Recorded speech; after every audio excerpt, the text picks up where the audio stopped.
The new Volvo XC60. It's a beautiful car and one that looks fairly relaxed considering the important job ahead of it.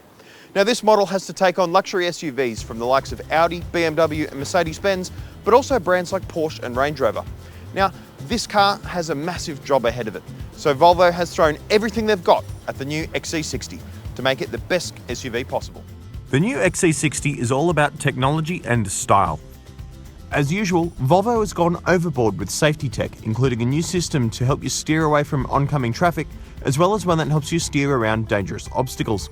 Naturally, it has a tough body with plenty of airbags that exceeds regular crash testing requirements. It also looks beautiful on the outside and the inside.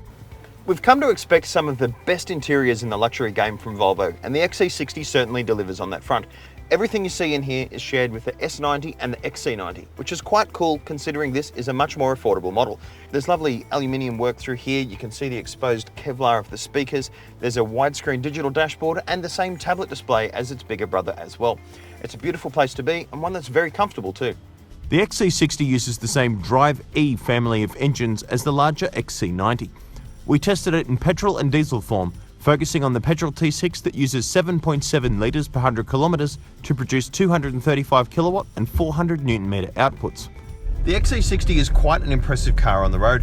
Beyond the style and the beauty of the execution of its cabin, you've got hushed engines that deliver quite a bit of performance without really intruding into the cabin. Road noise is well suppressed at speed and the car rides along beautifully. Now granted, the model that we're driving has air suspension that's likely to be optional on Australian models, and we're driving on fairly smooth roads in Spain that aren't an accurate reflection of the Australian driving environment. Nevertheless, this is an impressively executed car, one that feels quite well balanced, and it certainly is geared towards comfort rather than performance. It doesn't have shift paddles and things like that. When you pop it into sports mode, it doesn't suddenly become a reactive, very sharp driving tool. Instead, it's a car that balances comfort and performance in a way that's likely to suit Volvo's customers. The XC90 certainly is an impressive vehicle, and on first impressions, this is a car that has what it takes to take on the European luxury car establishment.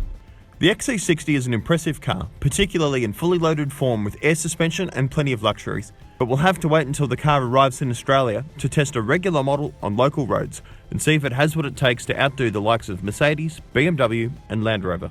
The new Volvo XC60 arrives in Australia in October.